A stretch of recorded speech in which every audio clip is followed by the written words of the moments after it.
The massive steel hull of the USS Constellation cut through the Atlantic waters like a blade, its imposing silhouette commanding respect from every vessel within sight. Admiral Harrison Martinez stood on the bridge, surveying the horizon where a dozen other warships maintained perfect formation, their synchronized movements a testament to decades of naval precision. What none of them knew was that in less than 24 hours, a seemingly insignificant encounter would shatter everything they thought they knew about command, respect, and the true meaning of naval excellence. The morning sun cast long shadows across the deck of the flagship as sailors moved with practiced efficiency, their white uniforms crisp against the gray metal of the destroyer. The ship's intercom crackled to life, announcing the arrival of civilian observers for the annual fleet exercises, a routine event that typically drew little attention from the crew. These exercises were meant to demonstrate American naval superiority. To international observers, journalists, and select civilians who had earned the privilege of witnessing military operations firsthand, Admiral Martinez, a man whose chest bore the weight of 37 years of distinguished service, adjusted his cap as he prepared to greet the visitors. His weathered hands, scarred from countless deployments, rested confidently on the bridge railing. At 62, he had commanded fleets through 3 major conflicts, earned the Navy Cross twice, and was widely regarded as one of the most tactically brilliant officers of his generation. His reputation for precision and unwavering standards had earned him both respect and fear throughout the naval hierarchy. The first group of observers began filing onto the bridge, a mixture of defense contractors, military historians, and retired officers who had been granted access to witness the exercises. Martinez nodded politely to each, his demeanor professional but distant. These civilian tours were a necessary part of maintaining public support for naval operations, though he privately considered them a distraction from real military business. His aide, Lieutenant Commander Sarah Chun, stood beside him with a tablet containing detailed information about each visitor. Among the distinguished guests was Senator Patricia Donnelly, chair of the Senate Armed Services Committee, accompanied by her chief of staff and 2 security personnel. Behind them walked Dr. Robert Harrison, a renowned naval historian from Georgetown University, followed by several retired admirals who had specifically requested to observe the exercises. The group moved with the careful deference of civilians in a military environment, clearly aware they were guests in a world governed by protocols. They only partially understood. As the formal introductions proceeded, Martinez found himself scanning the group with the analytical eye of a career officer. Each person's posture, their way of carrying themselves, their responses to the ship's environment all provided clues about their background and level of military familiarity. Senator Donnelly stood with the confident bearing of someone accustomed to authority, while Dr. Harrison's academic curiosity was evident in the way he examined every detail of the bridge. Equipment. The final observer to board was notably different from the others. A young woman, appearing to be in her early 20s, climbed the steep ladder to the bridge with an ease that suggested familiarity with naval vessels. She wore simple civilian clothes, jeans, and a navy blue sweater, with no indication of her background or reason for being included in such a distinguished group. Her dark hair was pulled back in a practical ponytail, and she carried only a small notebook and pen. Everything about her appearance suggested she was perhaps an intern or assistant to one of the more important observers. Lieutenant Commander Chun approached Martinez with her tablet, speaking in low tones about the logistics of the day's demonstrations. The plan called for a series of tactical maneuvers designed to showcase the fleet's capabilities, including precision navigation through challenging waters, coordinated defensive formations, and simulated combat scenarios. Each exercise had been carefully choreographed to demonstrate different aspects of naval operations, from basic seamanship to advanced tactical coordination. Martinez nodded approvingly at the schedule, then glanced again at the young woman who had positioned herself quietly at the edge of the group. Something about her presence felt out of place, not because she seemed uncomfortable, but because she seemed too comfortable. While the other civilians were clearly impressed by their surroundings, asking questions and taking photographs, she simply observed with a calm attentiveness that seemed almost professional. The ship's executive officer, Commander James Walsh, approached to report that all vessels were in position for the first demonstration.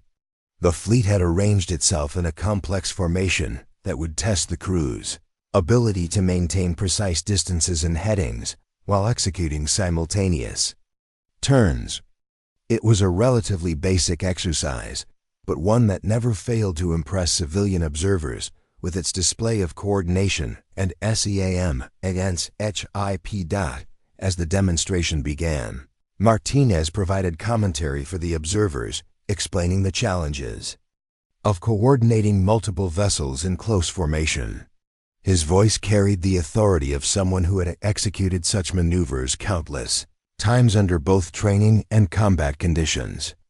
The other observers listened with rapt attention, asking informed questions about tactics, communication protocols, and the years of training required to achieve such precision.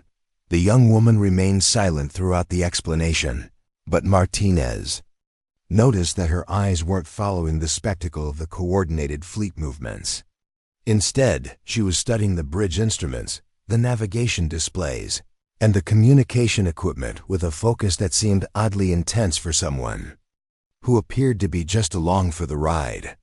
When one of the other observers asked about the ship's navigation systems, she turned her attention to Martinez's response with an expression that suggested she was evaluating his explanation rather than learning from it. The morning's exercises proceeded flawlessly, each demonstration building on the last to create an impressive display of naval capabilities.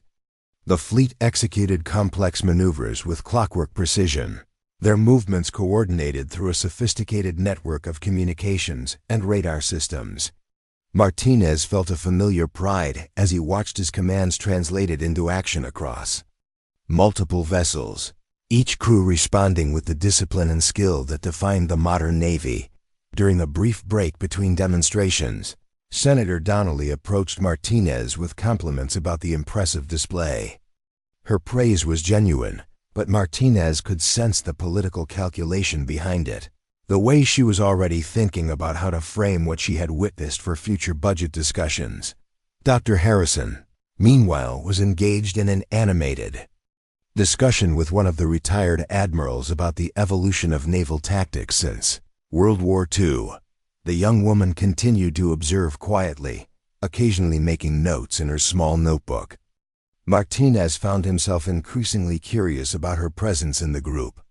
Lieutenant Commander Chun had provided background information on all the other observers, but when he quietly inquired about the young woman, Chun's expression suggested she was equally puzzled about how she had ended up on the guest list. The afternoon brought more complex demonstrations, including simulated combat scenarios that required split-second decision-making and flawless execution. Martinez orchestrated these exercises with the confidence of a conductor leading a symphony, his commands precise and his timing perfect. The observers watched in fascination as the fleet transformed from a peaceful formation into a coordinated fighting force, their movements becoming more aggressive and purposeful. As the demonstrations progressed, Martinez noticed that the young woman's note-taking had become more frequent and detailed. She was recording observations about communication delays, formation adjustments, and tactical decisions with a specificity that seemed far beyond casual interest. When one of the simulated combat scenarios required a particularly complex navigation solution, he caught her nodding slightly, as if she approved of the chosen approach. The final demonstration of the day was scheduled to be the most impressive, a coordinated missile defense exercise that would showcase the fleet's ability to protect itself against multiple simultaneous threats. The scenario called for enemy missiles to be simulated by drone aircraft, with each ship in the formation responsible for defending specific sectors of airspace.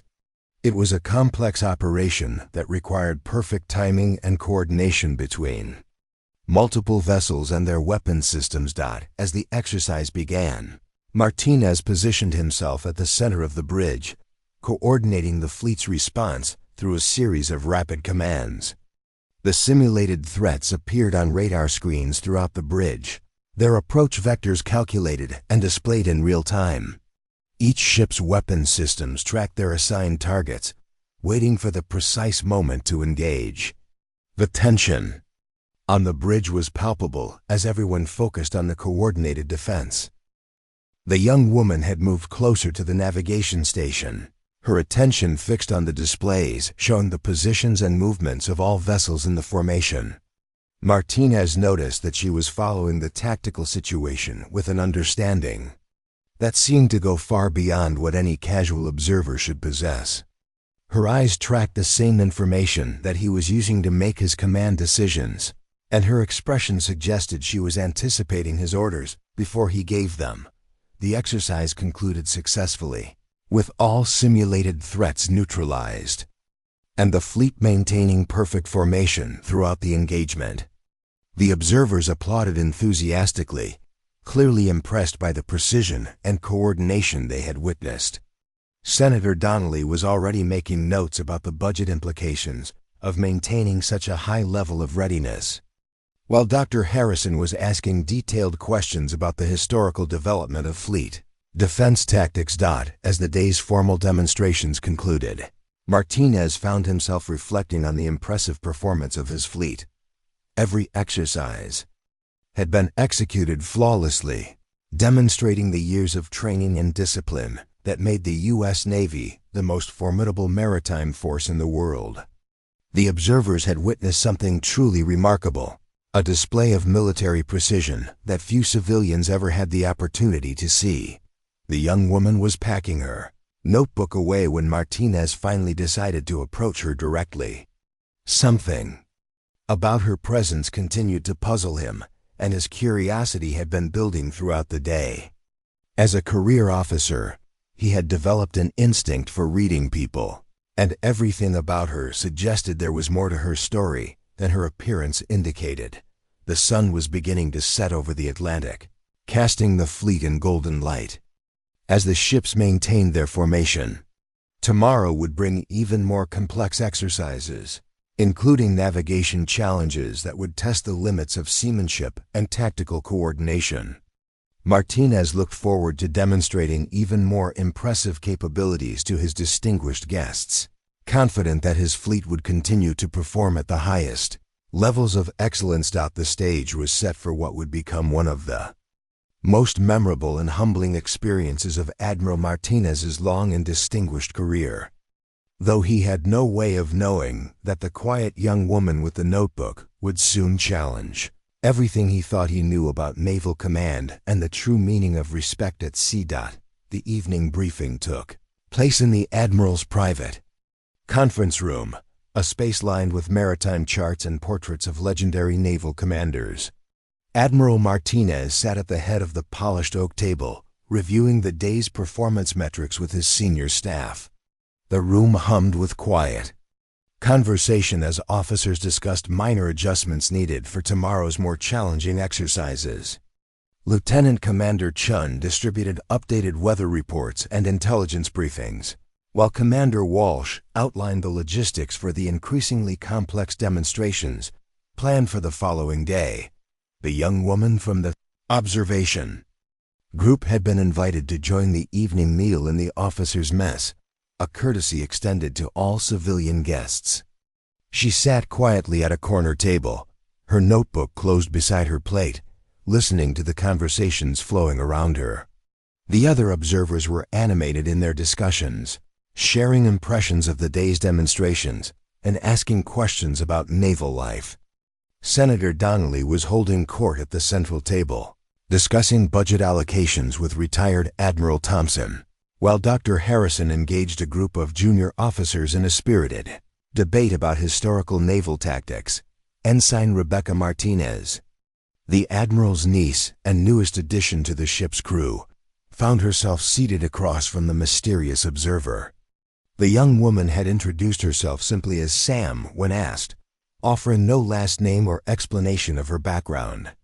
Rebecca, fresh from the Naval Academy and eager to prove herself in her first real assignment, was curious about how someone so young had earned a place among such distinguished guests. "So what do you think of the ship?" Rebecca asked, attempting to start a conversation. "Pretty impressive, right? This is actually my first deployment on a destroyer this size." Sam looked up from her meal, offering a slight smile. "She's a beautiful vessel. The crew obviously takes great pride in their work." Her voice carried a quiet confidence that seemed at odds with her apparent youth. "The bridge operations were particularly well coordinated today. Your uncle runs a tight ship." Rebecca beamed with pride at the compliment. "Uncle Harry is legendary in the fleet. He's been my hero since I was little. I used to spend summers at the naval base when he was stationed in Norfolk, and he'd tell me stories about his deployments." She paused, studying Sam's face. "Have you been around ships much? You seem pretty comfortable with all the naval terminology." Sam's expression became more guarded. "I've spent some time around the water. Maritime operations have always interested me." She changed the subject smoothly. "What made you decide to join the Navy? Following in your uncle's footsteps?" The deflection was subtle but noticeable. Rebecca continued chatting about her Naval Academy experience, her excitement about her first real assignment, and her hopes for a career in naval aviation. Sam listened attentively, asking thoughtful questions that demonstrated surprising knowledge about naval career paths and training requirements. When Rebecca mentioned her struggles with advanced navigation coursework, Sam's eyes sharpened with interest.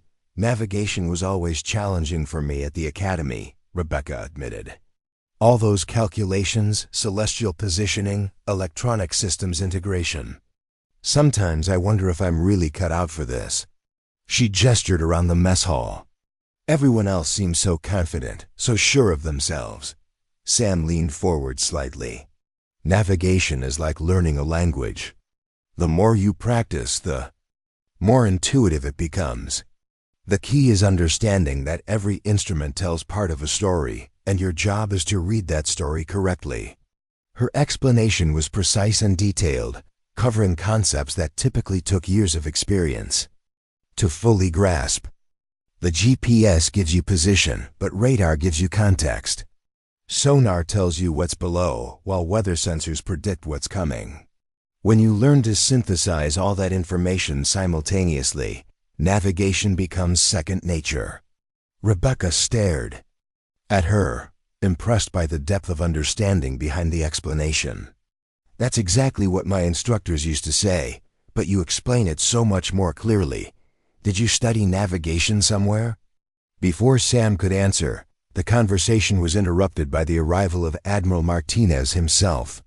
He had finished his briefing and was making his customary rounds through the mess, checking on both his crew and the civilian guests. His presence immediately commanded attention, conversations becoming more formal as officers straightened in their seats.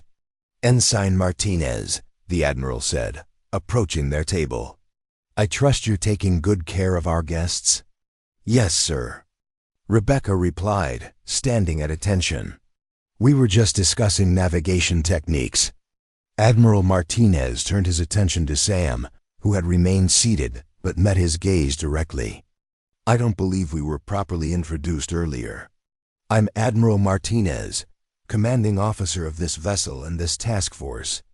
"Sam," she replied simply, not offering her hand or providing any additional information. The Admiral waited for more details, but when none came, he continued. "I noticed you were taking quite a few notes during today's demonstrations. Are you perhaps a journalist or researcher?" Sam's expression remained neutral. "Just an interested observer, Admiral. Your crew performed impressively today." There was something in her tone that caught Martinez's attention. It wasn't the deferential response he typically received from civilians, nor was it dismissive. Instead, It carried the subtle authority of someone offering a professional assessment. He studied her more carefully, noting the way she held herself, the directness of her gaze, the casual confidence with which she occupied space in a military environment. "What specifically impressed you?" he asked, genuinely curious about her. Perspective. Sam considered the question carefully. The coordination during the missile defense exercise was exceptional. The timing of your commands, the crew's response time, the way each vessel maintained station while tracking multiple targets simultaneously. It takes years of training to achieve that level of precision. Her analysis was accurate and detailed, demonstrating understanding of the complex factors involved in fleet coordination. Admiral Martinez found himself intrigued by the depth of her insight. Most civilians, even those with military backgrounds, focused on the spectacle of the demonstrations, rather than the technical excellence required to execute them. "You speak as if you have experience with naval operations," he observed. "I've studied maritime tactics extensively," Sam replied. Her answer carefully neutral. Commander Walsh approached the table, interrupting the conversation. "Admiral, we have the final briefing materials ready for tomorrow's exercises. The navigation challenge is going to be particularly complex." Martinez nodded, then turned back to Sam. "Tomorrow we'll be demonstrating some of our more advanced capabilities. I think you'll find it interesting." There was a subtle challenge in his voice, as if he were testing her knowledge against increasingly difficult material. As the evening progressed, Sam found herself drawn into conversations with various crew members. Each interaction revealed more about her surprising depth of knowledge. When a young sonar operator mentioned difficulties with acoustic interpretation in shallow waters, Sam offered suggestions that demonstrated familiarity with underwater sound propagation principles. When a navigation officer discussed the challenges of maintaining precise positioning in heavy weather, she provided insights into advanced GPS correction techniques that were typically known only to specialists. Chief Petty Officer Rodriguez, a veteran with 25 years of service, was particularly intrigued by Sam's knowledge. He had been testing her understanding with increasingly technical questions about ship systems and operations. Her responses were consistently accurate and often included details that suggested hands-on experience rather than just theoretical knowledge. "You know," Rodriguez said quietly to his mess partner, "that girl knows more about naval operations than most of the officers on this ship. I've been trying to stump her all evening, and she keeps giving me textbook answers with real-world applications." Word of Sam's unusual expertise began to spread through the informal networks that connected crew members across the ship. Sailors compared notes about conversations they'd had with her, each adding pieces to a puzzle that was becoming increasingly intriguing. The consensus was that she was far more knowledgeable than her appearance suggested, but no one could determine exactly what her background might be. Late in the evening, as the civilian guests were being shown to their quarters, Admiral Martinez made a decision that would set the stage for the following day's dramatic events. He called Lieutenant Commander Chun aside and gave her specific instructions about tomorrow's demonstrations. "I want to make tomorrow's navigation challenge particularly interesting," he said. "Set up a scenario that will really test our capabilities. Something that will impress our guests with the complexity of modern naval operations." Chun nodded, understanding the Admiral's desire to showcase the fleet's most advanced capabilities. "What level of difficulty are you thinking, sir?" Martinez smiled, thinking about the mysterious young woman and her apparent knowledge of naval operations. "Let's make it challenging enough that even an expert would be impressed. I want to see just how much our young observer really understands about what we do out here." As the ship settled into its night watch routine, Sam stood alone on the deck, looking out at the ocean. The other vessels in the formation were visible as distant lights on the horizon, their positions maintained with the precision that had impressed her throughout the day. She pulled out her notebook and made a few additional observations, Her writing swift and efficient in the moonlight. The cool ocean breeze carried the familiar sounds of a warship at sea, the hum of generators, the subtle vibration of engines, the occasional radio chatter from the bridge. For Sam, these sounds were as familiar as a heartbeat, connected to memories and experiences that she kept carefully hidden from her new acquaintances. Her phone buzzed with a text. Message from an unknown number. Enjoying the show? Your old friends are watching. She deleted the message immediately, her expression becoming more serious. Tomorrow would bring new challenges, and she sensed that Admiral Martinez was planning something that would test not just his crew's capabilities, but her own ability to maintain her carefully constructed anonymity. As she prepared to return to her quarters, Sam caught sight of her reflection in a porthole window. The face looking back at her was young and unremarkable, exactly the image she had cultivated for situations like this. But behind her eyes lay depths of experience and knowledge that would soon be impossible to hide. The stage was set for a confrontation that would challenge everyone's assumptions about capability, authority, and the true measure of naval excellence.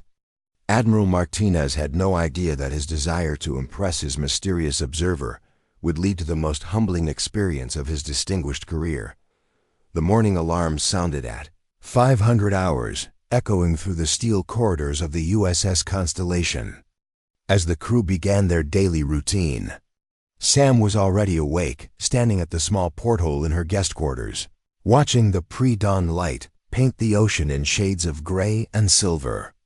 The other ships in the formation were barely visible in the early morning haze, their positions maintained through the night by sophisticated navigation systems and the vigilance of watch crews. In the officers' mess, the conversation had shifted from polite curiosity to active speculation about their enigmatic guest. Commander Walsh sat with his morning coffee, listening as Chief Petty Officer Rodriguez recounted his evening conversation with Sam. The chief's weathered face showed genuine puzzlement as he described her uncanny knowledge of naval systems and procedures. "I'm telling you, sir," Rodriguez said, keeping his voice low, "this girl knows things that aren't in any civilian handbook. When I mentioned the sonar array modifications we made last year, she asked about the specific frequency adjustments we had to make for the new transducers. That information isn't public knowledge." Lieutenant Commander Chun joined the conversation, her tablet in hand as she prepared for the day's briefing. "I tried to verify her background through the guest manifest, but the information is surprisingly limited. She's listed as S. Mitchell, Maritime Consultant, but there's no company affiliation, no credentials, no background details." Commander Walsh frowned. "Maritime Consultant? That's pretty vague. What kind of consulting work requires knowledge of classified sonar modifications?" Before anyone could answer, Ensign Rebecca Martinez approached their table, her expression troubled. "Excuse me, sir, but I wanted to mention something about our guest.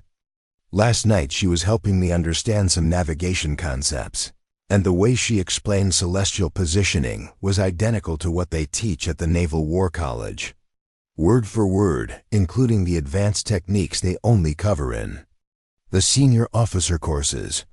The significance of this observation wasn't lost on the senior officers.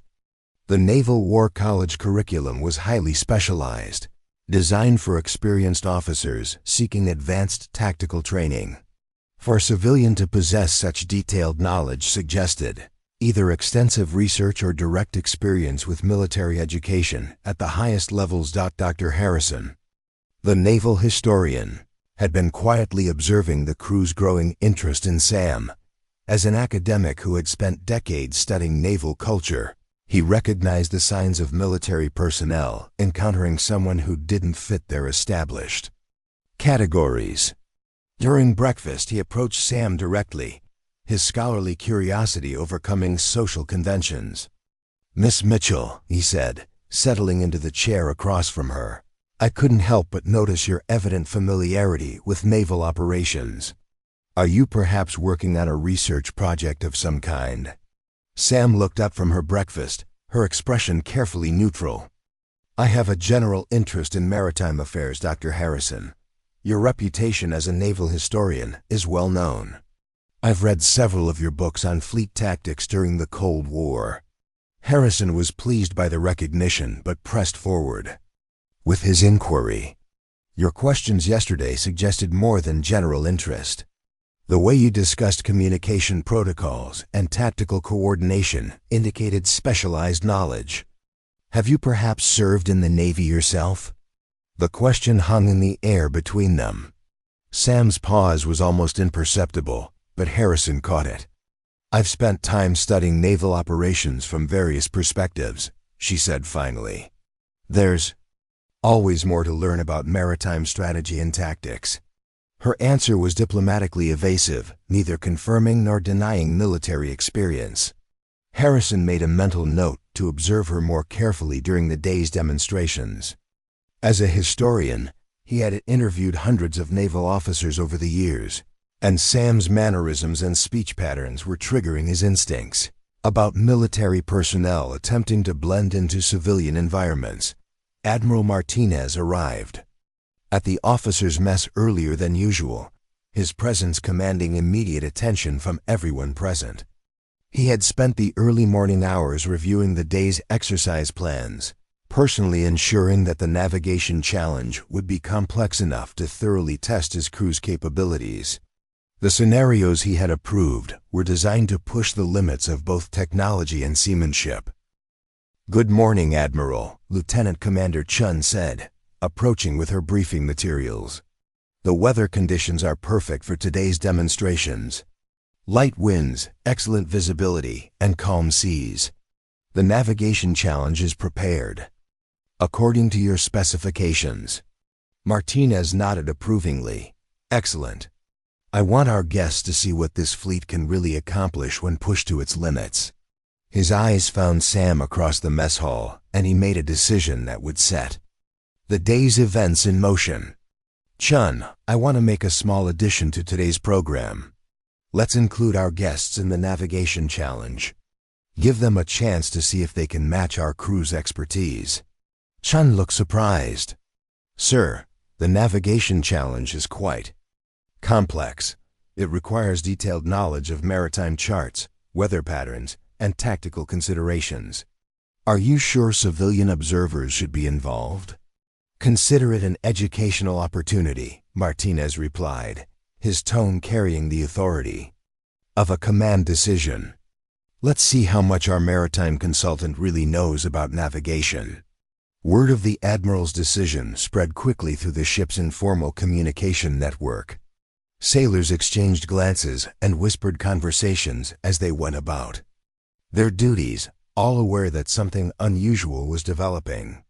The prospect of civilians attempting to solve complex navigation problems, typically reserved for trained officers, had captured everyone's attention. Senator Donnelly was briefed on the change during her morning meeting with the Admiral. Her political instincts immediately recognized the potential for either an impressive demonstration of naval capabilities or an embarrassing failure that could reflect poorly on the fleet's training programs. She agreed to participate, viewing it as an opportunity to better understand the challenges facing naval personnel. The retired admirals in the observation group received the news with mixed reactions. Admiral Thompson, who had commanded destroyer squadrons during the Gulf War, was intrigued by the prospect of testing his skills against active duty personnel. Admiral Foster, whose experience lay primarily in submarine operations, expressed concern about the appropriateness of involving civilians in what were essentially military training exercises. Sam received the news of her inclusion in the navigation challenge with apparent calm, but Chief Petty Officer Rodriguez, who had been assigned to brief the civilian participants, noticed subtle changes in her demeanor. Her questions about the challenge parameters were more pointed and specific than those asked by the other guests. She inquired about the availability of specific navigation tools, the accuracy of the ship's chronometers, and the current status of GPS satellite coverage. "Ma'am," Rodriguez said carefully, Those are pretty technical questions for a general. Navigation exercise. Are you sure you want to participate? This isn't going to be like following a map in a car. Sam's response was quietly confident. I understand the complexity, Chief. I'd like to give it a try. Dr. Harrison, who had been observing the exchange, made another mental note. Sam's questions demonstrated familiarity with precision navigation, techniques that were typically known only to experienced navigators. Her inquiry about chronometer accuracy, in particular, suggested understanding of celestial navigation principles that were rarely used in the modern era of electronic positioning systems. The morning briefing for the day's exercises took place in the ship's main conference room, with both crew members and civilian guests in attendance. Admiral Martinez stood before a large chart table, pointing out the complex route that the fleet would need to navigate. The challenge involved threading between several small islands while maintaining precise formation, avoiding underwater hazards, marked only on specialized charts, and arriving at specific coordinates within narrow time windows. Ladies and gentlemen, Martinez began, his voice carrying the authority of decades of command experience. Today's exercise will test not just our navigation capabilities, but our ability to think critically under pressure. The route we'll be following requires constant adjustment for wind, current, and the movements of other vessels. Success depends on precise calculations, accurate chart reading, and sound tactical judgment. He gestured to the chart table where copies of the relevant navigation materials had been laid out. Our civilian guests will have access to the same information available to our navigation officers. They'll be working with paper charts, plotting instruments, and basic calculation tools. No electronic aids, no GPS, no computer assistance. Just the fundamental skills that have guided mariners for centuries. The challenge parameters were daunting even for experienced naval officers. The route covered over 200 nautical miles, with multiple course changes required to avoid hazards and maintain optimal positioning relative to the other ships in the formation. Weather conditions would need to be factored into every calculation, and the final destination coordinates would not be revealed until the exercise was well underway. Sam studied the charts with intense concentration, her fingers tracing potential routes while her mind processed the complex variables involved. The other civilian participants looked overwhelmed by the technical complexity, but she appeared to be conducting preliminary calculations even before the formal challenge began. Ensign Rebecca Martinez, who had been assigned to assist the civilian participants, was amazed by Sam's immediate grasp of the navigation principles involved. Have you done this kind of plotting before? She asked quietly. I've studied traditional navigation techniques, Sam replied, her attention focused on the charts. There's something elegant about solving complex problems with basic tools and mathematical principles. Admiral Martinez watched the preliminary preparations with satisfaction. The challenge he had designed would thoroughly test everyone's capabilities, and he was particularly interested in seeing how their mysterious maritime consultant would handle the pressure of real navigation work. In his experience, theoretical knowledge and practical application were entirely different things. As the morning progressed, the civilian participants began their attempts at plotting the required course. Senator Donnelly quickly became frustrated with the complexity of the calculations, while Dr. Harrison approached the problem with academic thoroughness, consulting reference materials and taking detailed notes. The retired admirals worked methodically, their experience evident in their systematic approach to the challenge. Sam worked differently from the others. Her movements were efficient and precise, her calculations swift and confident. She seemed to be processing multiple variables simultaneously, adjusting her route planning based on factors that the other participants hadn't even considered. Chief Petty Officer Rodriguez, who was monitoring the civilian attempts, found himself increasingly impressed by her methodology. Sir, Rodriguez said quietly to Commander Walsh, You might want to take a look at what Miss Mitchell is doing. Her approach to this problem is remarkably sophisticated." Walsh moved closer to observe Sam's work. The chart in front of her was covered with precise pencil marks, coarse lines, and calculations that demonstrated advanced understanding of navigation principles. Her route planning accounted for tidal variations, wind patterns, and the complex interactions between multiple vessels in formation. Most remarkably, she appeared to be working entirely from memory, consulting the reference materials only to verify specific details. The morning's observations had transformed the crew's curiosity about Sam into something approaching awe. Her knowledge wasn't just theoretical. It was practical, detailed, and applied with the confidence of someone who had solved similar problems many times before. The question was no longer whether she had naval experience, but what kind of experience could have prepared her for such advanced navigation work. Admiral Martinez was beginning to realize that his simple test of civilian knowledge had evolved into something far more complex and potentially embarrassing. The young woman he had intended to impress with naval complexity was demonstrating capabilities that rivaled his most experienced officers. The challenge he had designed to showcase his crew's expertise was about to become a lesson in humility that he would never forget. The navigation challenge officially began at 1,000 hours, with the entire fleet shifting into formation for the complex exercise. Admiral Martinez positioned himself at the center of the bridge, surrounded by his most experienced officers as they prepared to execute the demanding route he had designed. The civilian participants had been given a separate workspace adjacent to the main navigation station, allowing them to work on their solutions while observing the professional crew in action. Sam's workspace was a study in methodical precision. She had arranged her charts, plotting instruments, and calculation sheets with the systematic organization of someone accustomed to working under pressure. Her initial route calculations were already complete, showing a course that differed significantly from the approaches being attempted by the other civilian participants. While they struggled with basic plotting techniques, she was already factoring in advanced considerations like leeway corrections and cross-bearing triangulation. Lieutenant Commander Chun moved between the civilian participants, offering assistance and encouragement. When she reached Sam's station, she paused to examine the work in progress. The navigation plot showed a level of sophistication that surprised even her experienced eye.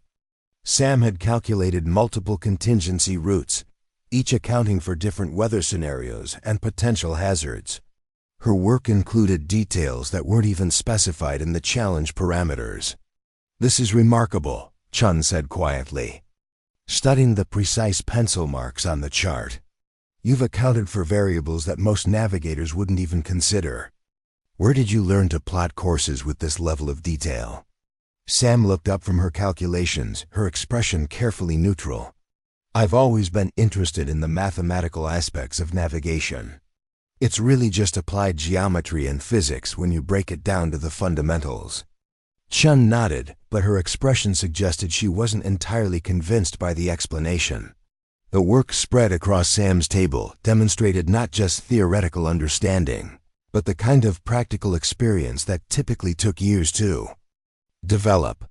The efficiency of her plotting techniques, the shortcuts she used in her calculations, and the way she instinctively checked her work all suggested hands-on training at the highest levels. Dr. Harrison had abandoned his own navigation attempt to observe Sam's methodology. As a historian who had studied naval operations for decades, he recognized the techniques she was employing. Her approach to chart work was identical to methods taught in advanced navigation schools, and her use of traditional instruments showed the kind of proficiency that required extensive practice. "Miss Mitchell," Harrison said, settling into a chair beside her workspace, "your technique is remarkably similar to what I've seen in historical documents from the Naval War College. The way you're calculating wind drift and current set is particularly sophisticated." Sam continued her work without looking up. Traditional navigation principles haven't changed much over the centuries. The tools are the same, the mathematics are the same. Only the technology has evolved. Harrison leaned forward, his scholarly curiosity fully engaged. But the application requires extensive practice. The kind of fluency you're demonstrating typically comes from years of hands-on experience. Have you perhaps studied at a maritime academy? The question was more direct than previous inquiries, and Sam's pause was slightly longer before she responded.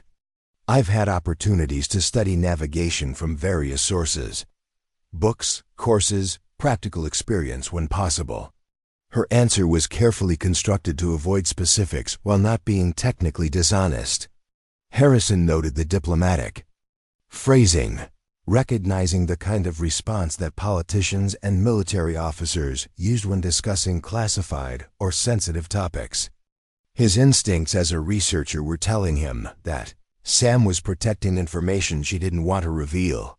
Meanwhile, the professional navigation team was executing their portion of the challenge with the precision expected of an experienced crew. Chief Petty Officer Rodriguez coordinated the plotting work while Lieutenant Junior Grade Sarah Martinez handled the complex calculations required for multi-ship formation navigation. Their teamwork was smooth and efficient, demonstrating the kind of coordination that came from working together on countless previous exercises. Admiral Martinez observed both the professional team and the civilian participants with growing interest. The contrast between the struggling observers and Sam's confident work was becoming more pronounced with each passing hour. While Senator Donnelly had essentially given up on her navigation attempt, and the retired admirals were making steady but laborious progress, Sam was working at a pace that matched the professional crew. "Commander," Walsh approached the admiral with a troubling observation. "Sir, I've been monitoring the civilian navigation attempts. Miss Mitchell's work is unusual. She's not just solving the basic challenge. She's conducting the kind of comprehensive route analysis that we typically do for actual combat operations." Martinez moved to where he could observe Sam's workspace more directly. The charts spread before her told a story of remarkable competence. Her primary route was plotted with mathematical precision, but she had also calculated alternative courses for different weather conditions, emergency routes in case of equipment failure, and even tactical considerations that hadn't been part of the original challenge parameters. "Has she asked for assistance?" Martinez inquired. "No, sir. In fact, she's been working independently and hasn't consulted any of the reference materials that the other participants have been using extensively. She appears to be working entirely from knowledge and experience.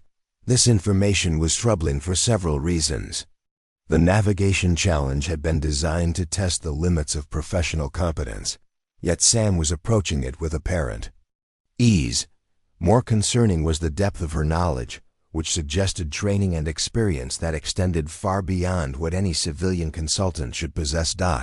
As the morning progressed, word of Sam's remarkable performance spread through the ship's crew. Sailors found excuses to pass by the navigation workspace, curious to see the civilian who was reportedly outperforming experienced officers. The buzz of conversation in the corridors reflected a mixture of admiration and puzzlement. How had someone so young acquired such advanced capabilities? Ensign Rebecca Martinez was particularly intrigued by Sam's work. As the newest navigation officer on the ship, she was still learning the advanced techniques that Sam seemed to use instinctively. During a brief break in the exercise, she approached Sam's workspace with specific questions about her plotting methodology. "I notice you're using a correction factor for compass variation that's more precise than what we typically apply," Rebecca said, pointing to Sam's calculations. "That level of accuracy is usually reserved for long-range navigation, where small errors can accumulate into significant problems." Sam nodded, continuing her work. "Precision is always important in navigation. Small errors compound over time and distance. It's better to be accurate from the beginning than to try to correct mistakes later. Rebecca studied the calculations more carefully. But the correction factors you're using aren't in any of the standard reference tables. They appear to be customized for this specific area and time of year. Where did you get that information? The question was innocent enough, but it highlighted another anomaly in Sam's performance. The correction factors she was using were indeed more accurate than standard tables, but they were typically available only to military navigators with access to classified databases. For a civilian to possess such detailed information suggested either remarkable research capabilities or access to restricted sources. Sam's response was characteristically evasive. I've studied this area extensively. Local variations in magnetic declination can be calculated if you have sufficient historical data and understand the underlying geological factors. The explanation was plausible but incomplete. Rebecca's training had taught her to recognize when information was being withheld, and Sam's answers consistently felt like carefully constructed half-truths. She was clearly knowledgeable and skilled, but she was also hiding something significant about her. Background and experience. Dr. Harrison had been conducting his own investigation into Sam's identity. Using his academic credentials and contacts, he had attempted to verify her background as a maritime consultant. The results were puzzling and concerning. There was no record of any consulting firm employing someone named S. Mitchell, no academic publications in maritime studies, and no professional certifications that would qualify her for the level of work she was demonstrating. "Admiral," Harrison said, approaching Martinez during a brief lull in the exercise, "I've been trying to verify our guest's credentials, and I'm finding some concerning inconsistencies. Her professional background doesn't seem to exist in any official records." Martinez frowned. "What do you mean?" "I mean that according to every database I can access, S. Mitchell, maritime consultant, doesn't exist. No business registrations, no academic affiliations, no professional certifications. Yet she's demonstrating capabilities that would require years of specialized training and experience." The implications were troubling. If Sam's identity couldn't be verified through normal channels, it suggested either elaborate deception or involvement in activities that required anonymity. In a military environment, such mysteries were taken very seriously, especially when they involved access to sensitive operations and classified locations. As the navigation challenge entered its final phase, the disparity between Sam's performance and that of the other civilian participants had become impossible to ignore. While they struggled with basic plotting techniques and frequently requested assistance, she was working independently and producing results that rivaled the professional crew. Her calculations were not only accurate, but demonstrated insights that suggested extensive practical experience. The moment of truth was approaching. The fleet was nearing the final checkpoint of the exercise, and all participants would soon be required to present their navigation solutions for evaluation. The professional crew was confident in their work, having executed similar challenges countless times. The civilian participants were nervous about their amateur efforts, knowing they would be compared to military standards. Sam appeared calm and confident as she made final adjustments to her calculations. Her navigation solution was complete, thoroughly documented, and ready for evaluation.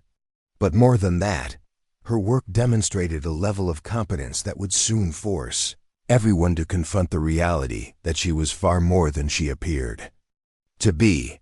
Admiral Martinez was beginning to realize that his intended demonstration of naval superiority was about to become something entirely different. The young woman he had dismissed as an amateur was preparing to challenge not just his crew's capabilities, but his own understanding of what civilian consultants could accomplish. The navigation challenge that was supposed to showcase military expertise was about to reveal the limits of his own assumptions about competence and authority. The stage was set for a confrontation that would force everyone to reconsider what they thought they knew about maritime navigation. military training, and the true meaning of expertise. Sam's carefully maintained anonymity was about to be tested by the quality of her work, and the results would surprise everyone involved.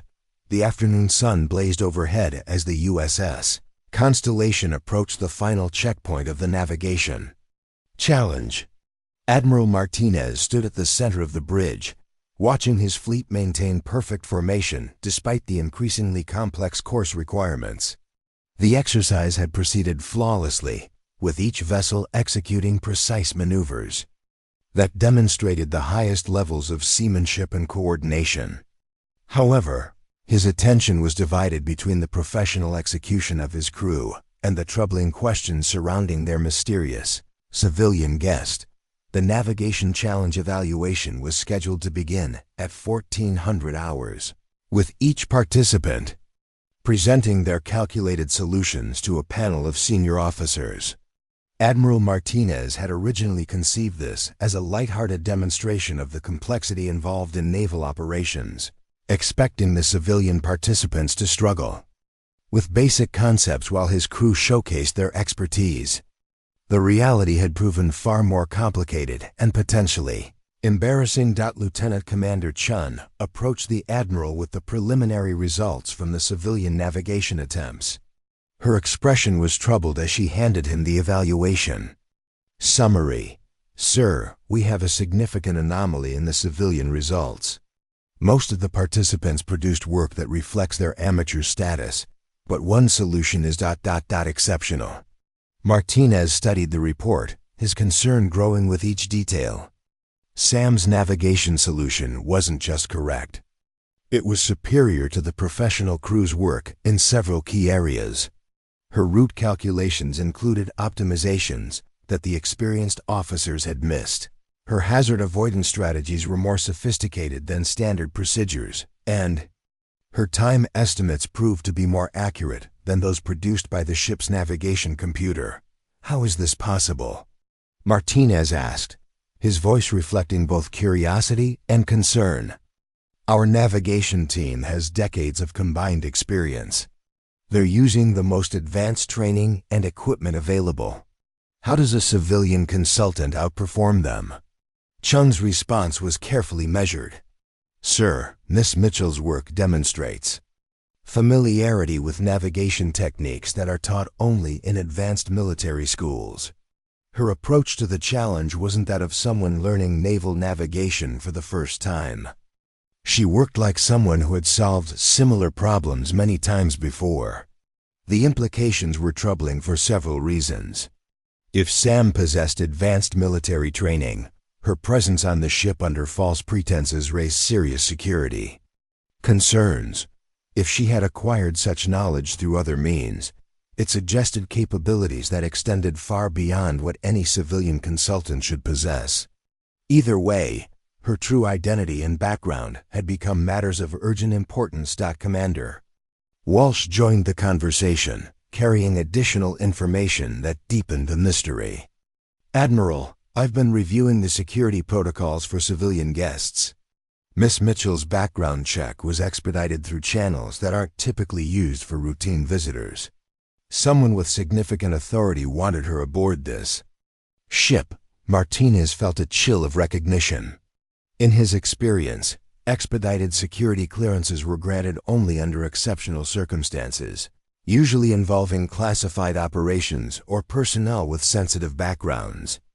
The possibility that Sam's presence on his ship was connected to higher-level military operations added a new dimension to the developing situation.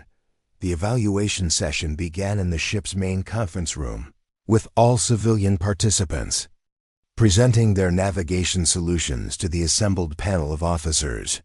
Senator Donnelly went first, graciously acknowledging the difficulty of the challenge and praising the crew's expertise.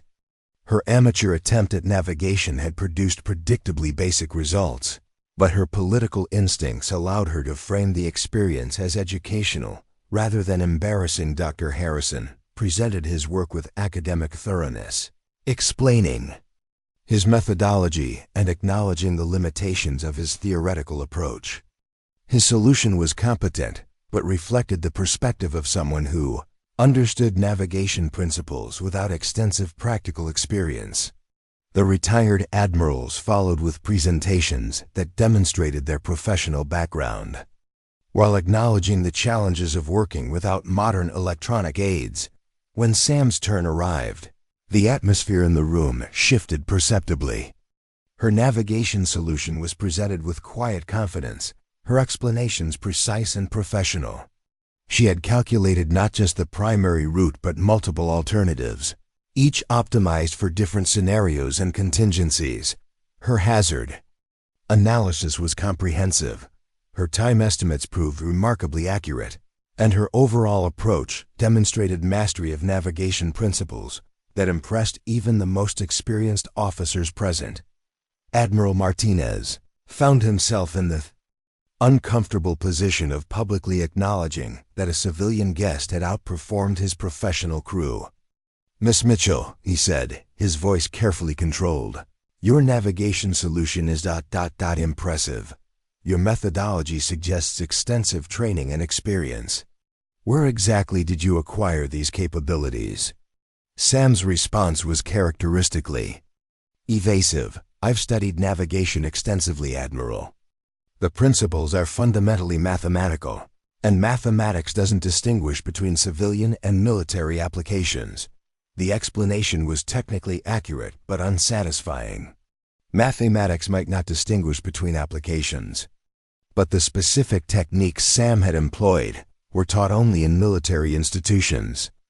Her familiarity with classified navigation aids, her understanding of tactical considerations, and her instinctive application of advanced procedures all suggested training that extended far beyond civilian educational programs. Dr. Harrison, whose academic instincts had been aroused by Sam's performance, pressed for more specific information.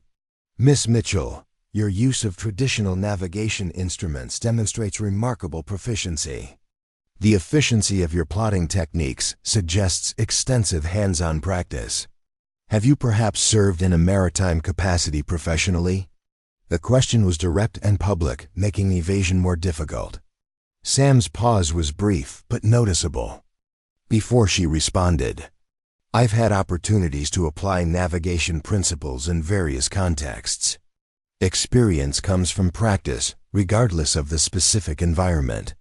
Her answer was diplomatically crafted to avoid outright deception while revealing nothing substantial about her background.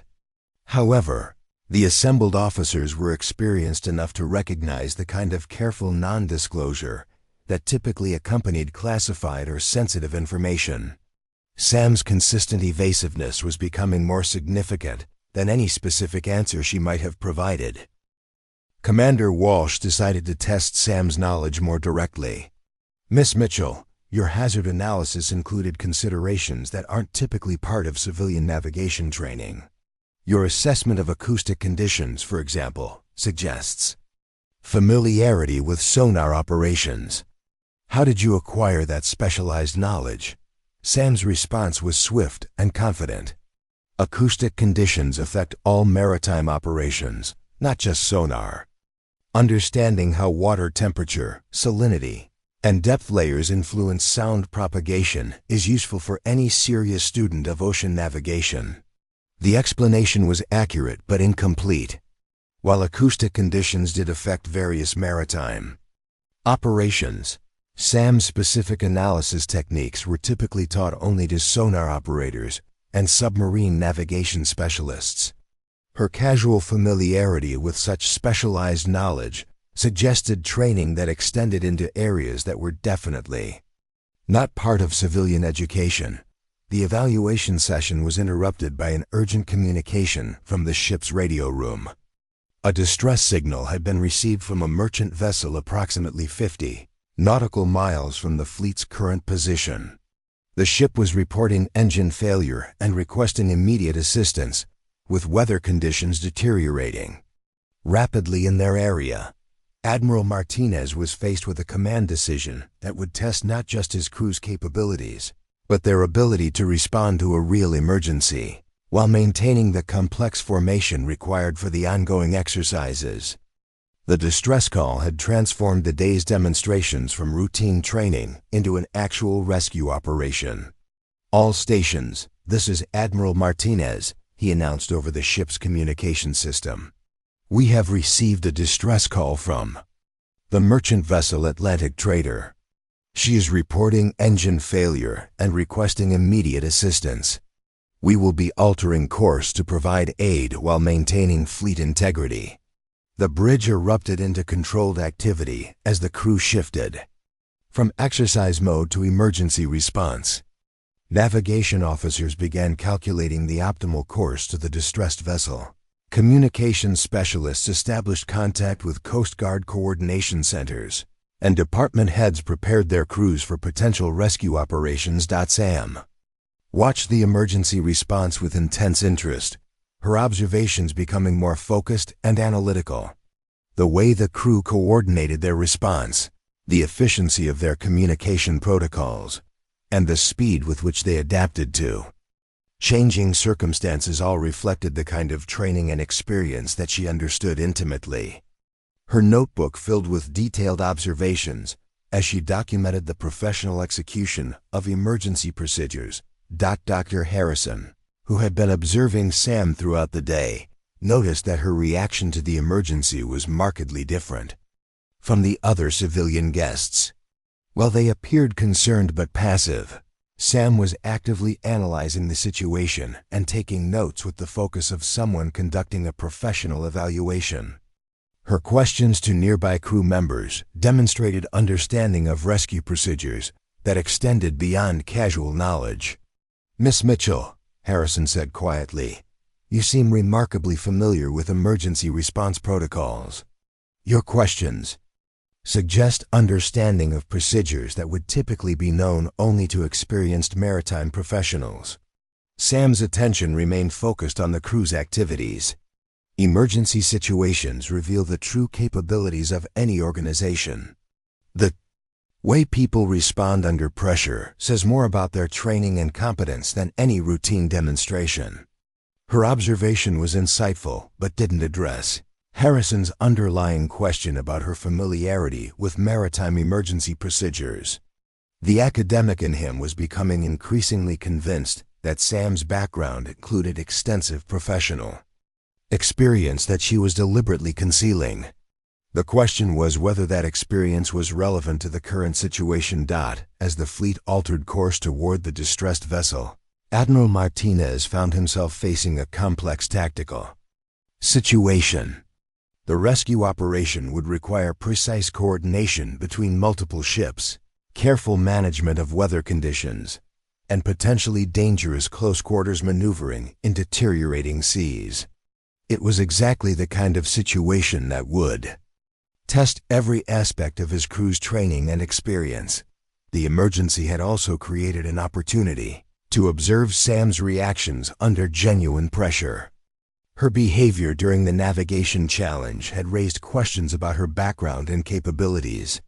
Her response to a real maritime emergency might provide answers that had been elusive during the controlled environment of the exercises. Admiral Martinez was beginning to suspect that the young woman he had dismissed as an amateur was about to demonstrate capabilities that would challenge everything he thought he knew about civilian maritime consultants. The rescue operation ahead would test not just his crew's abilities, but his own assumptions about competence, authority, and the true meaning of maritime expertise.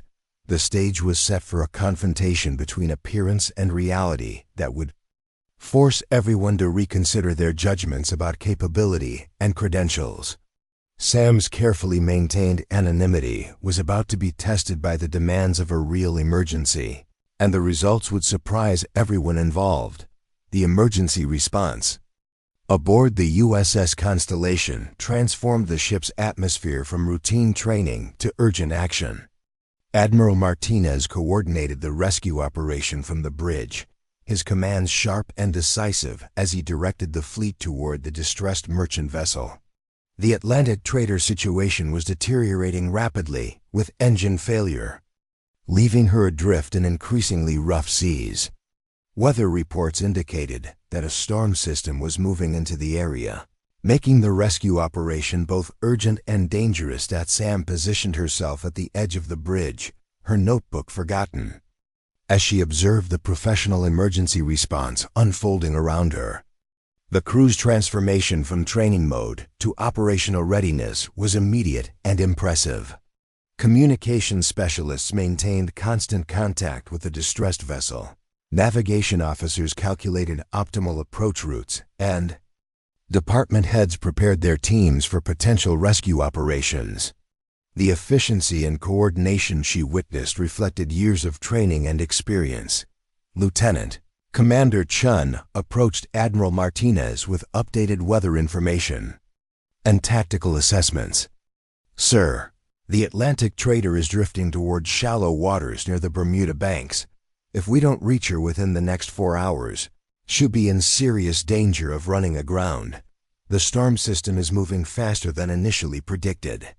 Martinez studied the tactical display showing the positions of all vessels, weather patterns, and underwater hazards. The rescue operation would require threading between multiple dangers while maintaining the safety of his own fleet. "What's our best approach speed while maintaining formation integrity?" Before Chun could respond, Sam spoke from her position near the navigation station.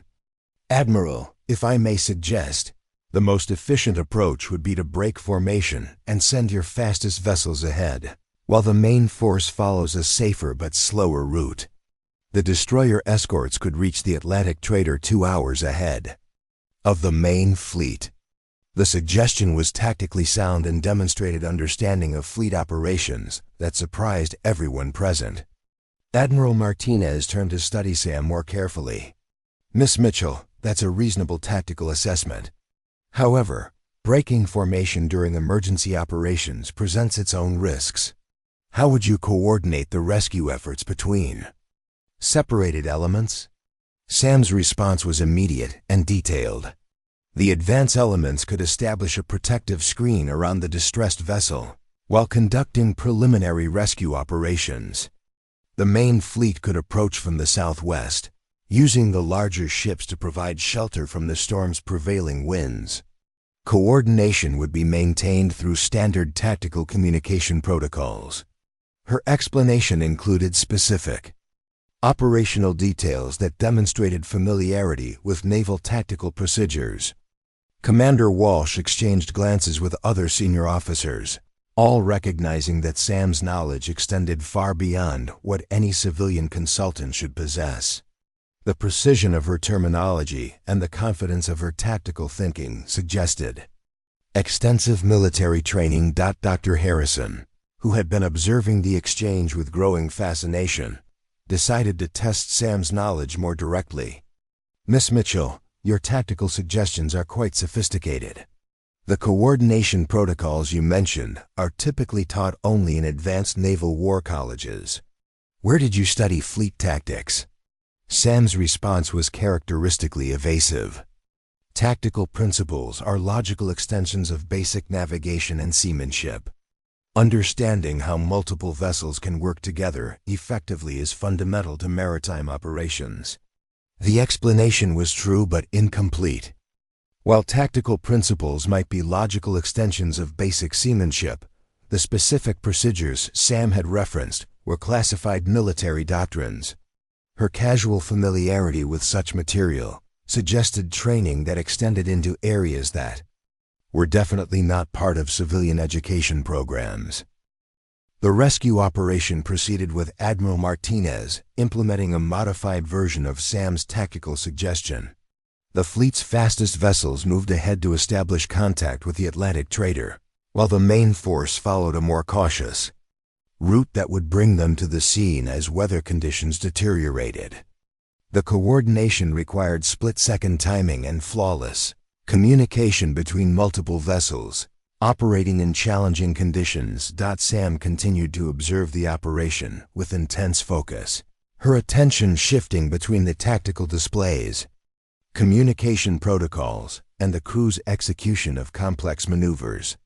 Chief Petty Officer Rodriguez noticed that her observations weren't those of a casual observer, but rather someone conducting a professional evaluation of Operational procedures. "Ma'am," Rodriguez said quietly, approaching Sam's position, "you seem mighty interested in our tactical operations. Most civilians find this stuff pretty boring compared to the big demonstrations." Sam looked up from her observations. "There's nothing boring about watching professionals handle a real emergency. Chief, the way your crew adapts to changing conditions and coordinates complex operations is impressive. It reflects excellent training and leadership." Rodriguez appreciated the compliment, but was struck by the professional tone of her assessment. "You talk like someone who's seen a lot of military operations. Have you worked with naval forces before?" Before Sam could respond, the radio crackled with an urgent transmission from the lead destroyer. "Admiral, this is Captain Morrison aboard the USS Hawkins. We have visual contact with the Atlantic trader. She's listing badly to port and appears to be taking on water. We count 23 crew members visible on deck. Recommend immediate rescue operations." Admiral Martinez's voice carried across the bridge as he coordinated the rescue response. "Morrison, establish a lee position and prepare to take on survivors. Weather conditions are deteriorating rapidly. We need to complete rescue operations before the storm hits full force." The tactical situation was becoming increasingly complex. The rescue vessels needed to maneuver in close proximity to the distressed ship while maintaining their own safety in rough seas. The operation required precise ship handling, careful timing, and constant communication between multiple vessels. Any mistake could result in collision, grounding, or loss of life. Sam watched the rescue coordination with growing concern. The weather conditions were deteriorating faster than the official forecasts had predicted, and the Atlantic trader's position was becoming increasingly precarious. Her maritime experience told her that the rescue window was closing rapidly, and conventional rescue procedures might not be sufficient to save all the crew members. "Admiral," she said, her voice carrying new urgency, "the weather patterns are shifting more rapidly than your meteorological reports indicate. The storm system is intensifying as it moves over the warm Gulf Stream waters. You have maybe 30 minutes before conditions become too dangerous for close-quarters rescue operations." Martinez turned to face her directly. "Miss Mitchell, that's a very specific meteorological assessment. Our weather specialists haven't reported such rapid intensification. What makes you think the storm is developing faster than predicted?" Sam pointed to the tactical display, showing wind patterns and barometric pressure readings. "The pressure gradient is steepening more rapidly than typical storm development. The interaction between the storm system and the Gulf Stream is creating a feedback loop that's accelerating the intensification process. I've seen this pattern before in similar conditions." Her explanation was technically accurate and demonstrated understanding of meteorological principles that extended beyond casual knowledge. More significantly, her reference to having seen this pattern before suggested experience with similar emergency situations. The assembled officers were beginning to realize that Sam's background included practical experience that she had been carefully concealing. Commander Walsh approached the meteorological station to verify Sam's assessment. The latest satellite imagery and pressure readings confirmed that the storm system was indeed intensifying more rapidly than initial forecasts had predicted. The rescue operation was facing a rapidly closing window of opportunity. "Admiral," Walsh reported, "Miss Mitchell's assessment appears to be accurate. The storm is developing faster than our initial predictions. We need to accelerate the rescue timeline significantly." Martinez felt the weight of command responsibility pressing down on him. The safety of 23 merchant sailors depended on his decisions, but the rescue operation was becoming increasingly dangerous for his own crew. The conventional approach might not be sufficient to complete the rescue before weather conditions made the operation impossible. Sam approached the tactical station with a sense of purpose that hadn't been present during the day's earlier exercises. Admiral, I'd like to propose a modified rescue approach that could save time and improve safety margins. The current plan has your vessels approaching from the lee side, but the Atlantic Traders List is creating a wind shadow that could trap rescue boats against her hull. Martinez studied the tactical display, recognizing the validity of her observation. What do you suggest? Sam's response was immediate and detailed. Approach from the weather side using the destroyer's bulk to create a temporary shelter. Deploy rescue boats in a coordinated pattern that allows rapid evacuation while maintaining escape routes. The key is timing the approach to coincide with the storm's wind patterns. Her tactical suggestion was both innovative and risky. Approaching from the weather side would expose the rescue vessels to greater danger from wind and waves, but would also provide better maneuverability and faster evacuation procedures. The plan required precise execution and split-second timing, but it offered the best chance of completing the rescue before weather conditions became impossible. Dr. Harrison, who had been following the tactical discussion with growing amazement, realized that Sam's suggestions weren't theoretical speculation, but practical solutions based on extensive experience. Her understanding of rescue operations, meteorology, and tactical coordination demonstrated capabilities that extended far beyond what any civilian consultant should possess. Miss Mitchell, Harrison said quietly, your tactical knowledge is remarkable. The rescue procedures you're suggesting are typically taught only in specialized military courses. Have you perhaps served in a naval capacity? Sam's response was interrupted by another urgent radio transmission. Admiral, this is Morrison. The Atlantic Trader is taking on water faster than initially estimated. Her crew is preparing to abandon ship. We need to expedite rescue operations immediately.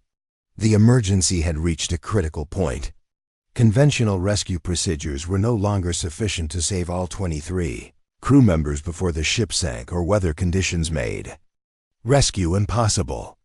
Admiral Martinez faced a command decision that would test not just his tactical judgment, but his willingness to accept advice from someone whose background and qualifications remained mysteriously unclear. The moment of truth had arrived. Sam's carefully maintained anonymity was about to be challenged by the demands of a real emergency that required immediate action and unquestioned expertise. The rescue operation would reveal whether her knowledge was theoretical or practical, whether her suggestions were informed speculation or professional competence. Based on extensive experience, Admiral Martinez was about to discover that the young woman he had dismissed as an amateur possessed capabilities that would challenge everything he thought he knew about maritime expertise and military competence. The emergency rescue operation would become a test not just of his crew's abilities, but of his own assumptions about authority, experience, and the true meaning of naval excellence. Admiral Martinez stood at the center of the bridge, the weight of 23 lives pressing down on his shoulders as he weighed the increasingly desperate options before him. The Atlantic Trader was listing more severely with each passing minute, her crew preparing to abandon ship in deteriorating weather conditions that made conventional rescue operations extremely dangerous. The storm system's rapid intensification had compressed the rescue timeline to mere minutes, and traditional naval procedures were proving inadequate for the evolving crisis. Sam moved closer to the tactical display, her demeanor shifting from careful observer to active participant. The transformation was subtle but unmistakable to the experienced officers around her. Her questions became more direct, her observations more pointed, and her suggestions carried the authority of someone who had faced similar emergencies before. The carefully maintained facade of civilian curiosity had been replaced by professional competence that demanded attention. "Admiral," she said, her voice carrying new urgency, "the conventional rescue approach isn't going to work. The Atlantic Traders List is creating a suction effect that will trap any rescue boats that approach from the lee side. Your crews will be pulled into the ship's hull as she settles deeper into the water. Martinez studied the tactical situation, recognizing the validity of her assessment. The merchant vessel's increasing list was indeed creating dangerous conditions that hadn't been fully accounted for in the initial rescue planning. "What do you recommend, Miss Mitchell?" Sam's response was immediate and detailed, delivered with the confidence of someone who had solved similar problems before. "Deploy your fastest rescue boats from the weather side in a coordinated pattern. Use the destroyer as a windbreak while the boats approach at 30-degree angles to the ship's axis.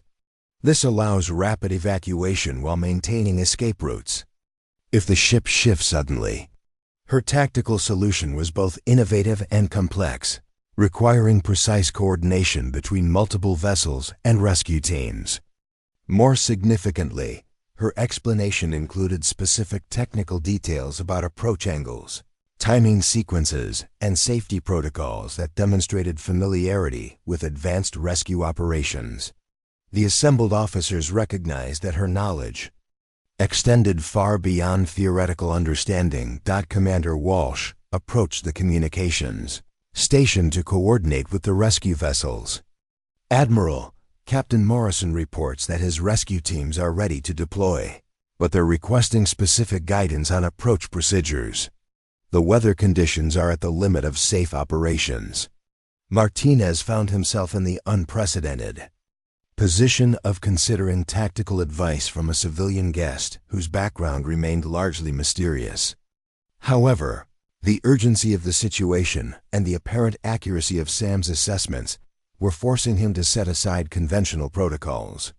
"Miss Mitchell, your rescue approach requires precise timing and coordination. How do you propose to coordinate multiple rescue boats in these conditions?" Sam moved to the communication station with practiced efficiency. "Admiral, if I may suggest, establish a tactical frequency for rescue coordination separate from normal fleet communications. Assign specific approach sectors to each rescue boat and coordinate their movements through a single command authority aboard the destroyer." Her suggestion demonstrated understanding of communication protocols that were typically taught only in advanced military schools.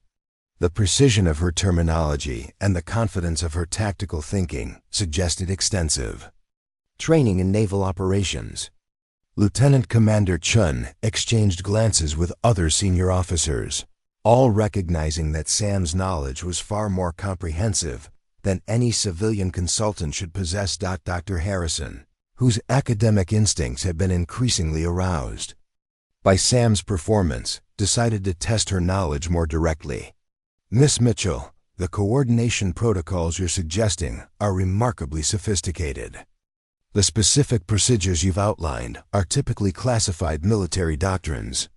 Where exactly did you acquire such detailed knowledge?" Sam's response was characteristically evasive, but the urgency of the situation made prolonged questioning impractical. "Dr. Harrison, maritime rescue operations follow logical principles regardless of the specific context. The priority right now is saving those 23 crew members." Before Harrison could press further, the radio crackled with another urgent transmission from the rescue scene. "Admiral, this is Morrison. The Atlantic trader is listing at 25 degrees and taking on water rapidly. Her crew is preparing to abandon ship. We need to begin rescue operations immediately or we're going to lose people." The critical moment had arrived. Admiral Martinez was faced with a command decision that would test not just his tactical judgment, but his willingness to accept advice from someone whose qualifications remained unclear. The conventional rescue approach was proving inadequate, and time was running out for the 23 sailors whose lives depended on his decisions. "Morrison, this is Admiral Martinez," he said into the radio. "Prepare to execute modified rescue procedures. Deploy rescue boats from the weather side using coordinated approach patterns.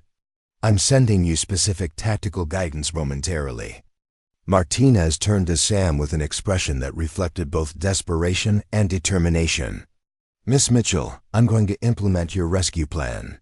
However, I need you to provide direct coordination guidance to my rescue teams. Are you prepared to accept that responsibility?" Sam's response was immediate and unambiguous. "Yes, Admiral. I'll coordinate the rescue operations." The transformation was complete. Sam stepped up to the communication station with the confidence of someone assuming familiar responsibilities.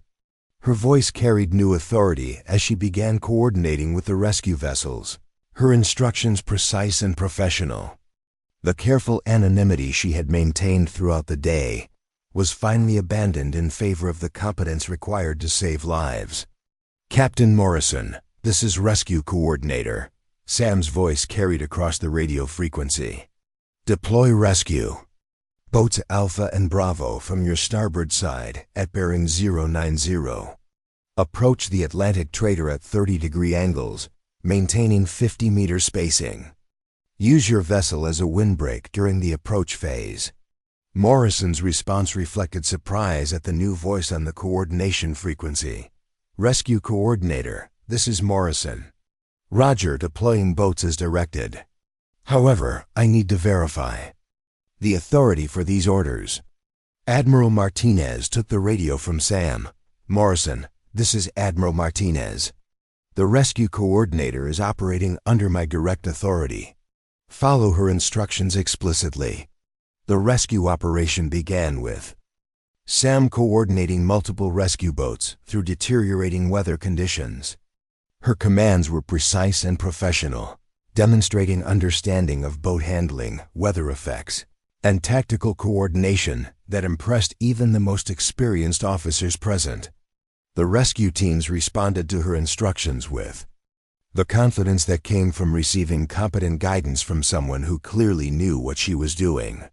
"Rescue Boat Alpha, adjust approach angle to 25 degrees and reduce speed to 8 knots, Sam commanded. "You're approaching too fast for the current wind conditions." Rescue Boat Bravo, maintain position and prepare to receive survivors from the port side evacuation point. Her coordination was flawless, accounting for changing wind conditions, the merchant vessel's increasing list, and the safety of both rescue crews and survivors. The rescue boats maneuvered with precision under her guidance, approaching the Atlantic trader from angles that maximize safety while minimizing exposure to dangerous conditions. Chief Petty Officer Rodriguez watched the rescue coordination with growing amazement. "Sir," he said quietly to Commander Walsh, "whoever she is, she knows exactly what she's doing. That's not civilian knowledge. That's professional expertise at the highest level." Walsh nodded grimly. "The question is, who is she really? And why? Has she been hiding her capabilities?" The rescue operation proceeded with increasing efficiency under Sam's coordination. The first group of survivors was successfully transferred to the rescue boats, followed by additional evacuations that demonstrated the effectiveness of her tactical approach. The weather conditions continued to deteriorate, but the modified rescue procedures were proving successful despite the challenging circumstances. "Admiral," Sam reported, "we've successfully evacuated 18 survivors. 5 crew members remain aboard the Atlantic trader, including the captain and chief engineer. The ship is listing at 35 degrees and settling rapidly. We need to complete the final evacuation within the next 10 minutes." Martinez acknowledged the report while studying Sam's coordination techniques. Her professional competence was undeniable, but the mystery of her background had become more intriguing than ever. The rescue operation had revealed capabilities that extended far beyond what any civilian maritime consultant should possess. Dr. Harrison approached Admiral Martinez with a troubled expression. "Admiral, I've been observing Miss Mitchell's performance throughout this emergency. Her tactical knowledge, communication protocols, and coordination techniques are identical to procedures taught in advanced naval warfare schools. This isn't theoretical knowledge. This is practical experience at the highest levels." Before Martinez could respond, the radio crackled with an urgent transmission from the rescue scene. "Rescue Coordinator, This is Rescue Boat Alpha, the Atlantic. Trader is listing more severely. We're having difficulty maintaining position for the final evacuation. Request immediate guidance. Sam's response was immediate and decisive. Rescue Boat Alpha, adjust your approach to the stern quarter where the list is less severe. Rescue Boat Bravo, move to the bow area and prepare to receive survivors via emergency ladder. Coordinate. Your approach is to minimize exposure time. Her tactical adjustments were precisely calibrated to account for the changing conditions aboard the sinking vessel. The rescue boats repositioned according to her instructions, successfully completing the evacuation of the remaining crew members, just as the Atlantic trader's list reached critical angles. Admiral, Sam reported, all 23 crew members have been successfully evacuated. The Atlantic trader is beyond saving, but everyone is safe. The rescue operation had been completed successfully, but the questions surrounding Sam's identity and capabilities had become more pressing than ever. Her performance during the emergency had demonstrated military-level competence that couldn't be explained by civilian training or experience. Admiral Martinez faced a moment of decision that would define his response to the day's revelations. The young woman he had dismissed as an amateur had just coordinated a complex rescue operation with professional expertise that rivaled his most experienced officers. The time had come to confront the mystery of her true identity and background. "Miss Mitchell," he said, his voice carrying the authority of command, "your performance during this emergency has been exceptional. However, your capabilities clearly extend far beyond what any civilian consultant should possess. I think it's time for you to explain exactly who you are and how you acquired such advanced naval expertise." The moment of truth had arrived. Sam's carefully maintained anonymity was about to be challenged directly, and the rescue operation had demonstrated competence that made further evasion impossible. The stage was set for revelations that would surprise everyone involved and force a complete reevaluation of assumptions about authority, expertise, and the true meaning of naval excellence. The bridge of the USS Constellation fell into an expectant silence as Admiral Martinez's question hung in the air. Sam stood at the communication station, her hands still resting on the radio equipment she had used to coordinate the successful rescue operation. The transformation from quiet observer to professional rescue coordinator had been so complete and competent that it demanded explanation. 23 lives had been saved through her expertise, but the mystery of her true identity had become impossible to ignore. Sam looked around the bridge at the faces of the officers and crew members who had witnessed her performance. Dr. Harrison's scholarly curiosity was evident in his intense gaze, while Commander Walsh and Lieutenant Commander Schoen exchanged glances that reflected their professional recognition of her capabilities. Chief Petty Officer Rodriguez stood with the respectful attention of someone who had seen genuine competence in action, and Ensign Rebecca Martinez watched with the fascination of a young officer witnessing something extraordinary. "Admiral," Sam said finally, her voice carrying a mixture of resignation and relief, "you're right. I haven't been entirely honest about my background." She paused, seeming to weigh her words carefully. "My name is Samantha Mitchell, but I'm not a civilian maritime consultant. I'm a retired naval officer." The admission created a ripple of surprised murmurs throughout the bridge. Admiral Martinez studied her more carefully, his experienced eye, now seeing details that had been hidden by her carefully maintained civilian facade. Her posture, her manner of speaking, her instinctive understanding of military protocols all made sense in the context of her revelation. "What rank did you hold, and where did you serve?" Martinez asked, his tone reflecting both curiosity and a commanding officer's need for complete information. Sam's response came with the precision of someone reciting official records. "Commander Samantha Mitchell, United States Navy, retired. I served for 15 years, including deployments with the 6th Fleet in the Mediterranean and the 5th Fleet in the Persian Gulf. My primary specialization was naval operations and tactical coordination.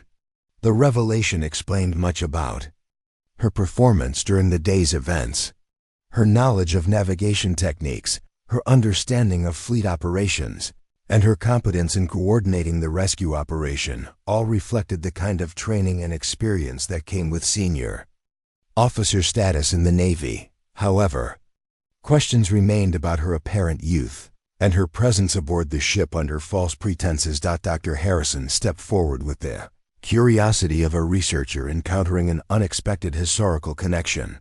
Commander Mitchell, your expertise during the rescue operation was remarkable. However, if you don't mind my saying so, you appear quite young for someone with 15 years of naval service. When did you retire, and under what circumstances? Sam's expression became more guarded as she considered her response. I retired from active duty 5 years ago. Dr. Harrison, the circumstances were complicated. I was involved in a classified operation that required my official record to be sealed. Since then, I've worked as a private consultant on maritime security matters. The explanation was plausible, but raised additional questions about the nature of her classified service and her current activities. Admiral Martinez was beginning to understand that Sam's presence on his ship might not be as coincidental as it had initially appeared. The expedited security clearance that had enabled her visit, combined with her extensive knowledge of current naval operations, suggested connections that extended beyond routine consulting work. Commander Walsh approached the group with information that added another dimension to the developing situation. Admiral, I've been reviewing the guest manifests and security protocols. Commander Mitchell's background check was processed through intelligence channels that are typically reserved for personnel with ongoing security clearances. Someone with significant authority wanted her aboard this ship. The implications were troubling and intriguing. If Sam's presence was connected to higher-level intelligence operations, her performance during the day's events might have been more than coincidental. The possibility that she had been observing and evaluating the fleet's capabilities added a new layer of complexity to the situation. Commander Mitchell, Martinez said, his voice carrying the authority of a flag officer demanding answers. I think it's time for you to explain exactly why you're aboard my ship. Your background check, your knowledge of our operations, and your performance today all suggest that your presence here is connected to something more significant than routine consulting work. Sam met his gaze directly, her expression reflecting the decision to abandon the careful evasions that had characterized her previous responses. Admiral, I'm here at the direction of Naval Intelligence. My assignment was to conduct a comprehensive assessment of fleet readiness and operational capabilities. The navigation challenge and emergency response provided opportunities to evaluate both individual and collective performance under various conditions. The revelation transformed the entire context of the day's events. What had appeared to be coincidental circumstances were actually carefully orchestrated evaluation scenarios designed to test the fleet's capabilities. Sam's performance during the rescue operation hadn't been surprising competence from a civilian observer, but professional assessment from a naval intelligence officer conducting official evaluation duties. Lieutenant Commander Chun processed the implications of this revelation with growing concern. Ma'am, are you saying that today's exercises were actually intelligence evaluations? That our performance has been under official scrutiny? Sam's response was carefully measured. The exercises were legitimate training operations, Commander Chun. However, my presence allowed for simultaneous assessment of readiness factors that are important to higher command levels. Your crew's performance has been exceptional throughout all scenarios. Dr. Harrison, whose academic instincts had been aroused by the unfolding revelations, pressed for more specific information. Commander Mitchell, your assessment techniques were remarkably sophisticated. The way you tested crew knowledge, evaluated operational procedures, and coordinated the rescue operation suggested extensive experience with intelligence evaluation methods. What exactly is your role within naval intelligence? Before Sam could respond, the radio crackled with an incoming transmission that would add yet another layer of complexity to the situation. USS Constellation, this is Admiral Patricia Foster. Commander Naval Intelligence Atlantic. Request immediate secure communication with Admiral Martinez regarding evaluation operations currently in progress. The transmission confirmed that Sam's presence was indeed connected to high-level intelligence operations. Admiral Martinez exchanged glances with his senior officers, all recognizing that the day's events were about to be placed in an entirely new context. The evaluation of their performance had been conducted at the highest levels of naval command. Admiral Foster, Martinez responded. This is Admiral Martinez. We have your evaluation officer aboard and available for secure communication. However, I request clarification about the scope and purpose of the evaluation operations that have been conducted. Admiral Foster's response was direct and authoritative. Admiral Martinez, Commander Mitchell has been conducting comprehensive readiness assessments under my direct authority. Her mission parameters included evaluation of tactical capabilities, emergency response procedures, and personnel competence under various stress conditions. I understand that recent events have required disclosure of her official status. The confirmation of Sam's official role provided answers to many of the questions that had been raised throughout the day.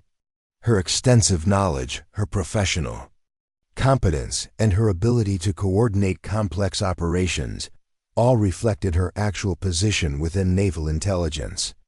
However, the revelation also raised new questions about the nature of the evaluation and its implications for the fleet's future operations. Commander, Walsh approached Admiral Martinez with a request that reflected the crew's need for clarification. Sir, does this mean that our performance throughout today's exercises has been under official evaluation? Are there implications for our operational readiness status or future assignments? Admiral Martinez turned to Sam for guidance on how to address his crew's concerns. Commander Mitchell, I think my officers deserve to understand the nature of the evaluation that has been conducted and its potential implications for their careers and assignments.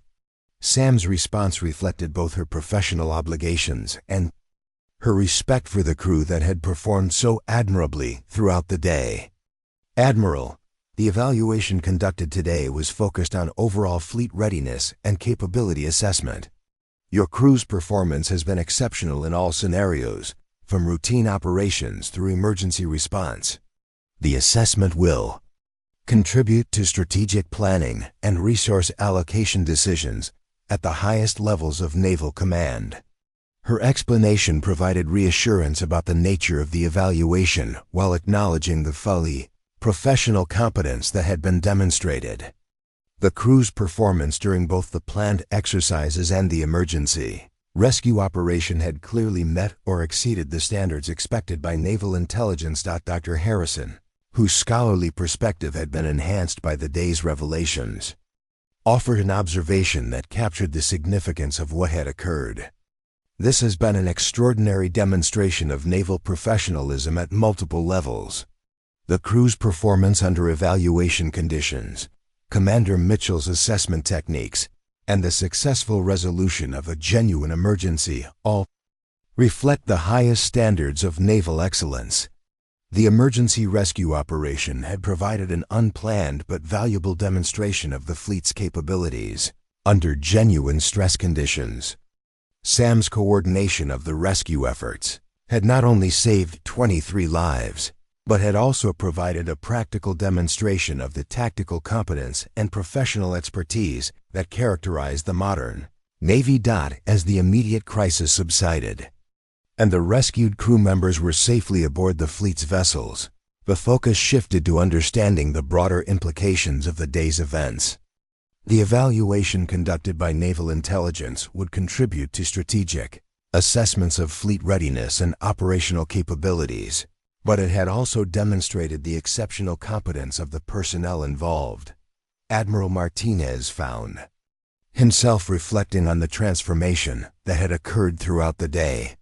What had begun as a routine demonstration for civilian observers had evolved into a comprehensive evaluation of fleet capabilities and a dramatic rescue operation that had tested everyone's skills and judgment. The young woman he had initially dismissed as an amateur had revealed herself to be a senior intelligence officer, whose competence rivaled his most experienced personnel. The stage was set for a conclusion that would acknowledge the exceptional performance demonstrated by all participants, while recognizing the broader implications of the evaluation that had been conducted. Sam's true identity had been revealed, but the questions about her assessment and its impact on the fleet's future operations remained to be addressed. The revelation of Sam's true identity as Commander Samantha Mitchell had transformed the atmosphere aboard the USS Constellation from one of mystery and suspicion to professional respect and understanding. However, Admiral Martinez sensed that the full story had yet to be revealed.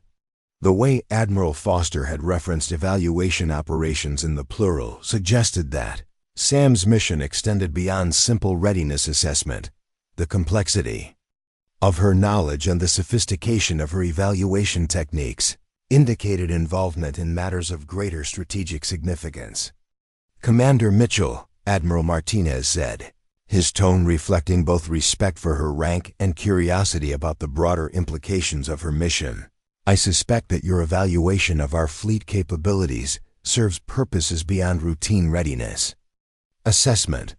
The level of detail in your observations and the specific nature of your testing suggest strategic considerations that extend beyond standard operational evaluation." Sam's expression became more serious as she considered how much additional information she could reveal. "Admiral, you're correct that the evaluation serves multiple purposes. Naval intelligence has been conducting comprehensive assessments of fleet capabilities in response to evolving strategic challenges. The techniques and procedures we've observed today will contribute to tactical doctrine development and strategic planning at the highest levels of command." Dr. Harrison, whose academic perspective had been enhanced by the day's revelations, recognized the historical significance of what he was witnessing. "Commander Mitchell, if I may observe, the evaluation methods you've employed represent an evolution in military assessment techniques. The integration of operational testing with real-world emergency response provides a more comprehensive understanding of actual capabilities than traditional exercise scenarios." Sam nodded approvingly at Harrison's insight. "Dr. Harrison, that's precisely the objective. Traditional exercises, while valuable for training, often fail to capture the full range of factors that influence operational effectiveness. By conducting evaluations within authentic operational contexts, we can better understand how personnel and systems perform under genuine stress conditions." The rescue operation had provided exactly such an authentic context.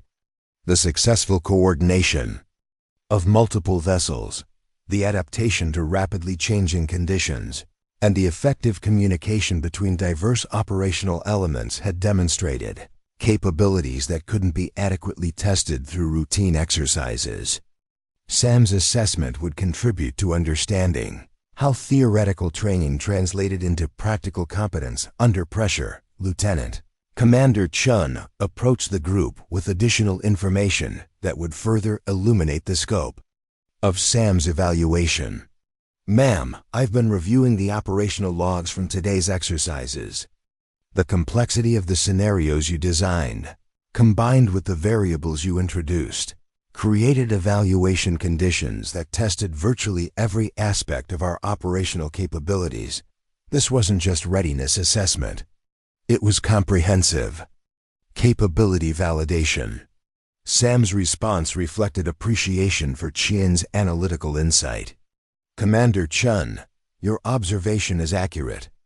The evaluation was designed to validate not just current capabilities, but also adaptive capacity and innovative problem-solving under stress.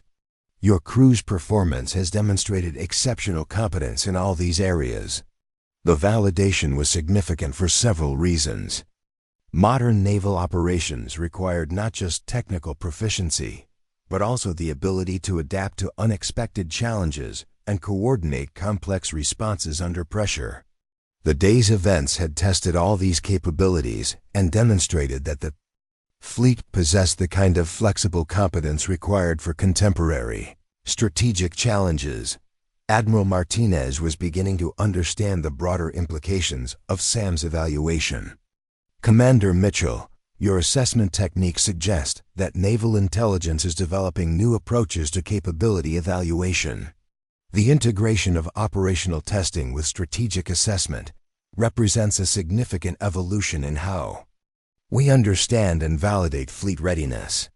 SAM's response carried the weight of someone involved in strategic planning at the highest levels. Admiral, contemporary strategic challenges require more sophisticated understanding of actual capabilities than traditional evaluation methods provide. The techniques we've employed today represent part of a broader effort to develop more comprehensive assessment methodologies. The conversation was interrupted by another transmission from Admiral Foster, who had been monitoring the situation remotely. Admiral Martinez, this is Admiral Foster. I want to commend both your crew and Commander Mitchell on the successful completion of today's evaluation operations. The performance demonstrated during both planned exercises and emergency response has exceeded all expectations. The commendation from the Commander of Naval Intelligence Atlantic carried significant weight. Admiral Foster's recognition of the fleet's performance would have implications for future assignments, resource allocation, and strategic planning. The successful evaluation would contribute to the fleet's reputation and operational opportunities. Admiral Foster, Martinez responded. I want to acknowledge Commander Mitchell's exceptional performance throughout today's operations. Her competence in coordinating the rescue operation and her professional conduct during the evaluation process reflect the highest standards of naval service. Admiral Foster's response carried implications that extended beyond the immediate situation. Admiral Martinez, Commander Mitchell's performance today has confirmed our assessment of her capabilities.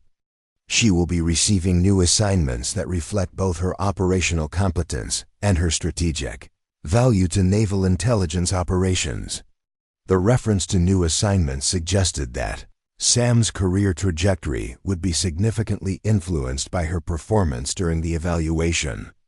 Her demonstration of competence under pressure, her ability to coordinate complex operations, and her professional conduct throughout the challenging circumstances had apparently impressed her superiors within naval intelligence thought as the day's events concluded and the fleet resumed normal operations, the impact of the evaluation became clearer. The successful rescue operation had demonstrated the fleet's capabilities under genuine emergency conditions, while SAM's assessment techniques had provided valuable insights into operational effectiveness that would influence future strategic planning. Dr. Harrison approached SAM with a request that reflected his scholarly interest in the historical significance of the day's events.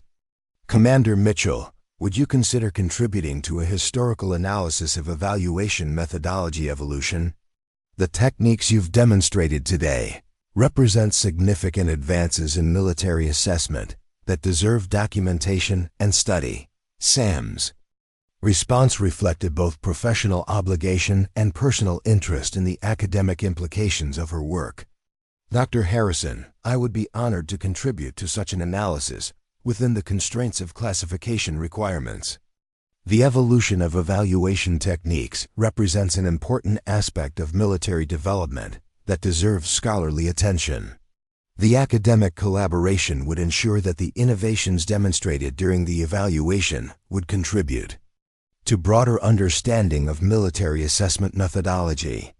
The integration of operational testing with strategic evaluation represented advances that had Implications beyond immediate naval applications. As the USS Constellation and her escort vessels resumed their planned course, the crew reflected on the extraordinary day they had experienced. What had begun as routine exercises for civilian observers had evolved into comprehensive capability evaluation and dramatic rescue operations that had tested every aspect of their training and professionalism. Ensign Rebecca Martinez approached her uncle with observations that captured the significance of the day's events. "Uncle Harry, I've learned more about naval operations in the past 24 hours than I did in months at the academy.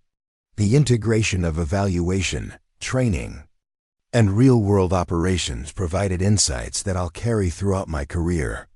Admiral Martinez smiled at his niece's enthusiasm while recognizing the truth of her observation. "Rebecca, today demonstrated that naval service involves constant learning and adaptation. The challenges we face are never exactly like our training scenarios, but the principles and professionalism we develop prepare us to handle whatever situations arise." The lesson was one that extended beyond immediate naval applications. The day's events had demonstrated that competence, professionalism, and adaptability were more important than credentials or assumptions about capability. Sam's performance had challenged everyone's preconceptions about age, experience, and authority while demonstrating that excellence could emerge from unexpected sources. Chief Petty Officer Rodriguez approached Sam as she prepared to depart the ship. "Ma'am, I want to apologize for initially underestimating your capabilities. Today taught me that competence isn't always obvious from first impressions, and that the best professionals often work quietly until their expertise is needed." Sam's response reflected both gracious acceptance of the apology and recognition of the broader lesson. "Chief Rodriguez, your professionalism throughout today's operations has been exemplary. The ability to recognize and adapt to new information is one of the most valuable traits in naval service. Your crew's performance has been outstanding." As the evaluation concluded and Sam prepared to depart for her next assignment, the impact of the day's events continued to resonate throughout the fleet. The successful rescue operation had saved 23 lives while demonstrating operational capabilities that exceeded all expectations. The evaluation had validated the fleet's readiness while providing insights that would influence strategic planning at the highest levels. The story of Admiral Martinez's encounter with the mysterious civilian consultant who revealed herself to be a senior naval intelligence officer would become legend within the fleet. The tale would be told in wardrooms and enlisted quarters as an example of the importance of keeping an open mind about competence and capability. The young woman who had been dismissed as an amateur had demonstrated expertise that rivaled the most experienced officers in the fleet. Most importantly, the day's events had demonstrated that naval excellence wasn't defined by rank, age, or initial impressions, but by competence, professionalism, and the ability to perform under pressure. Commander Samantha Mitchell had embodied these qualities while conducting an evaluation that would contribute to the strategic effectiveness of the entire fleet. The legacy of the evaluation would extend far beyond the immediate participants. The techniques demonstrated by Sam would influence future assessment methodologies, while the rescue operation would serve as a case study in emergency response coordination. The integration of evaluation, training, and operational response had created a template for more comprehensive capability validation that would benefit the entire naval service. As the USS Constellation disappeared over the horizon, carrying her crew toward future challenges and opportunities, the story of the day's extraordinary events would inspire a new generation of naval officers to look beyond surface appearances and recognize that true excellence often emerges from the most unexpected sources. If you've been captivated by this incredible story of hidden expertise and naval excellence, you're not alone. The tale of Commander Samantha Mitchell and her extraordinary evaluation of Admiral Martinez's fleet demonstrates that competence and capability can emerge from the most unexpected places. Her transformation from dismissed civilian observer to respected naval intelligence officer reminds U.S. that we should never judge someone's abilities based on first impressions.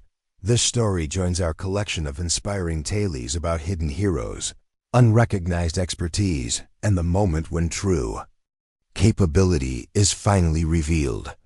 From ghost pilots to brilliant engineers working in disguise, we explore the fascinating world of people whose extraordinary skills remain hidden until the moment they're needed most. What did you think of Commander Mitchell's incredible demonstration of naval expertise? Have you ever encountered someone whose capabilities far exceeded your initial expectations? Share your thoughts and experiences in the comments below. We love hearing from our community about the hidden heroes you've encountered in your own lives. Don't forget to hit that subscribe button and ring the notification bell to join our growing community of readers who appreciate stories about extraordinary people doing remarkable things. We publish new inspiring stories every week, each one carefully crafted to showcase the incredible potential that exists within ordinary-seeming individuals. If you enjoyed this naval adventure, check out our playlist of military stories featuring hidden heroes, classified operations, and the moments when anonymous experts step forward to save the day. From Air Force legends to Army engineers, we've got stories that will keep you on the edge of your seat, while inspiring you to look beyond surface appearances.